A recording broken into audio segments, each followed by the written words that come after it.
Nagsimula na kahapon ang 59th Conference of Directors General of Civil Aviation o DGCA sa Asia at Pacific Region na ginawa sa Cebu.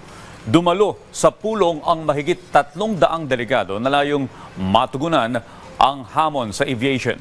Si Jessie Atienza sa detalye. Mahigit 300 delegado ang nagsama-sama para sa 59th Conference of Directors General of Civil Aviation o DGCA.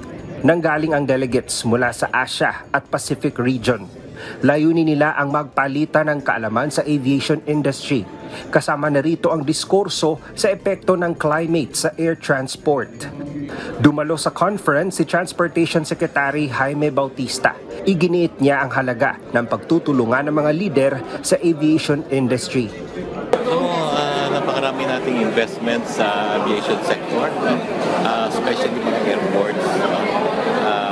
We have completed since June 2022, more than 50 airports have been improved. Of course, pag-uusapan niya yung safety is always a major topic for discussion. No?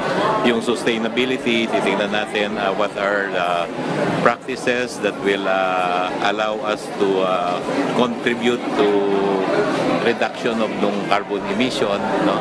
Ayon naman sa Civil Aviation Authority of the Philippines o CAAP, isinusulong nila ngayon ang sustainability, resilience at inclusivity para matugunan ang mga programang nakatutok sa environmental, operational at social priorities.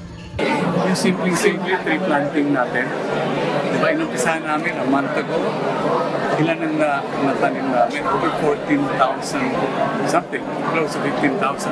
And this will go on for so many years. Kasi hindi tayo mayaman.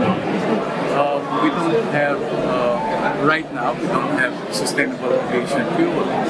Anong kailangan niya? Yung mga puno, panggagalingan niyan. Coconut is one. Other countries have palm trees, tayo wala. So we have to make use of what we have. Kaya kailangan magtanim tayo ng relevant na mga puno na pagkukunan natin ng SAP. Ito na ang ika-4 na beses na nag-host ang Pilipinas para sa Directors General of Civil Aviation. Pagpapakita ito ng dedikasyon ng Pilipinas na mapabuti ang aviation industry.